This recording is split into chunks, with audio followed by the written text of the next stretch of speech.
کی طرف ابراہیم کو بلایا جا رہا تھا، جس کام کے لیے لے جایا جا رہا تھا، ابراہیم کو اس چیز سے نفرت تھی۔ ابراہیم اس کام سے اپنے آپ کو مریض سمجھ رہے تھے کہ مجھے جہاں لے جایا جا رہا ہے یہ میرے لیے ایک بیماری ہے، اس لیے کہا میں جس طرف تم دعوت دے رہے ہو اس کا مریض ہوں، میں اس کی طرف چل سکتا ہوں۔ ابراہیم علیہ السلام نہیں گئے۔ قرآن کہتا ہے فَتَوَلَّوْا عَنْهُ مُدْبِرِينَ، اب قوم تو اپنے میلے کی طرف رخ کر لیا، قوم تو میلے میں چلی گئی، قوم تو اس میں چلی گئی۔ کون سے چھٹی شریف میں چلی گئی یا ساتویں شریف میں گئی؟ پتہ نہیں کون سی میں گئی ضرور۔ تو قوم تو میلے میں چلی گئی، قوم تو اس میں چلی گئی، قوم تو پتھروں کو چاٹنے میں لگ گئی۔ صرف گئی نہیں بلکہ قوم نے سارے اچھے پکوان پکائے، سارے کھانے اچھے بنوائے، اور بریانی، پلاؤ اور کھیر اور پرانے آئٹم بنا کر ان کو مورتیوں کے سامنے رکھا اور کہا ہم واپس آئیں گے جب تک یہ کھانے میں برکت آ جائے گی۔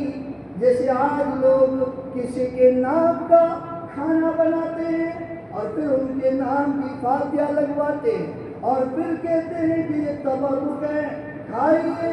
وہ بھی لوگ کھانے بنا کر لائے، مورتیوں کے سامنے رکھا، ہم جا رہے ہیں اور 2 دن بعد یا 3 دن بعد، کچھ دن بعد یا کچھ گھنٹے بعد واپس آئیں گے، ہمارے کو تبرک مل جائے گا، برکت مل جائے گی اور یہ شیر بھی بن جائے گی اور یہ ہمارے لیے بہت فائدے مند ہوگی۔ یہ رکھ کر چلے جاتے ہیں۔ ابراہیم علیہ السلام نے دیکھا قوم تو میلے میں گئی ہوئی ہے، قوم تو اس میں گئی ہوئی ہے۔ فراغ الی آلہتہم فقال الا تأکلون،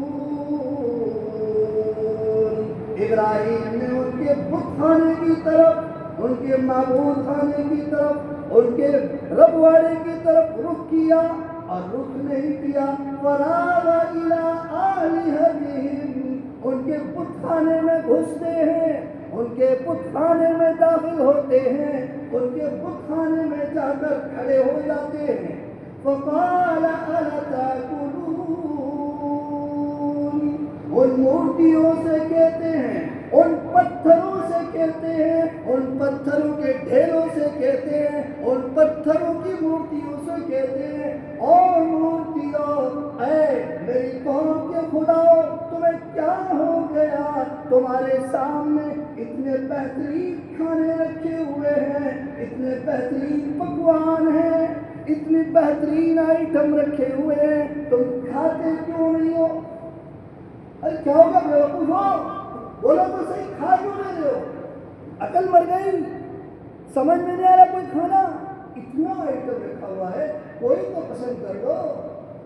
اس کو کہہ رہے ہیں، اس کا مطلب یہ نہیں کہ ابراہیم کی سمجھ لے خدا، ابراہیم قوم کو سمجھانا ہے، قوم کو بتلانا ہے۔ پہلے تو زبان سے سمجھایا، نہیں سمجھ میں آیا، اب عمل سے سمجھائیں گے کہ اللہ اکیلا ہے، یہ جس کو تم پوچھ رہے ہو یہ مٹی کے ڈھیلے ہیں، یہ پتھر ہیں، کچھ نہیں کر سکتے ہیں، صرف پتھر اپنا بھلا نہیں کر سکتے، تمہارا کیا کر سکتے ہیں؟ اسی لیے ابراہیم علیہ السلام کہنے لگے الا تاکلون، کھاتے کیوں نہیں؟ جب انہوں نے کوئی لقمہ نہیں اٹھایا، ابراہیم آگے کہنے لگے ما لکم لا تنطقون، او بے وقوفو، چلو کھاتے نہیں تو کچھ جواب تو دو، بولو تو صحیح۔ صم بکم، گونگے کیوں بنے ہوئے ہو؟ کیا سنتے بھی نہیں ہو؟ کیا بولتے بھی نہیں ہو؟ بول کے جواب تو دو۔ وہ مٹی کا پتلا، یہ مورتیاں کیا جواب دے سکتی جس کو ہم خود ہاتھوں سے اٹھا کر رکھتے ہیں، ان کے اوپر گندگی لگ جائے ہم خود اپنے ہاتھوں سے صاف کرتے ہیں، وہ مٹی کے پتلے کیا جواب دے سکتے ہیں؟ تو ان مورتیوں کے پجاریوں سے کہہ دو، ان مورتیوں کو پوجنے والوں کو کہہ دو، ان مٹی کے سامنے ماتھا ٹیکنے والوں کو کہہ دو، ان کھڑے اور پڑے کے سامنے پوجنے والوں کو کہہ دو، یہ کچھ نہیں کر سکتے، صرف تمہارا نقصان کر سکتے ہیں، کیونکہ تم ان اللہ کو چھوڑ کر ادھر جا رہے ہو، ہمیشہ کی زندگی برباد کر رہے ہو، اس کے سوا تمہارے کو کچھ ہاتھ آنے والا نہیں۔ اس لیے میرے بھائیوں، قرآن کہتا ہے، اب دیکھو قرآن، میں میری بات نہیں کہہ رہا، کسی مولوی کی بات نہیں کہہ رہا، قرآن کا پیغام سنا رہا ہوں، قرآن کی بات بتلا رہا ہوں۔ اب بھی سمجھ میں نہ آئے، ابو جہل کی طرح ہر دم بھر کے جم جاؤ تو پھر کوئی بات نہیں، اللہ کو آپ جواب دیں گے۔ اس لیے میرے بھائیوں،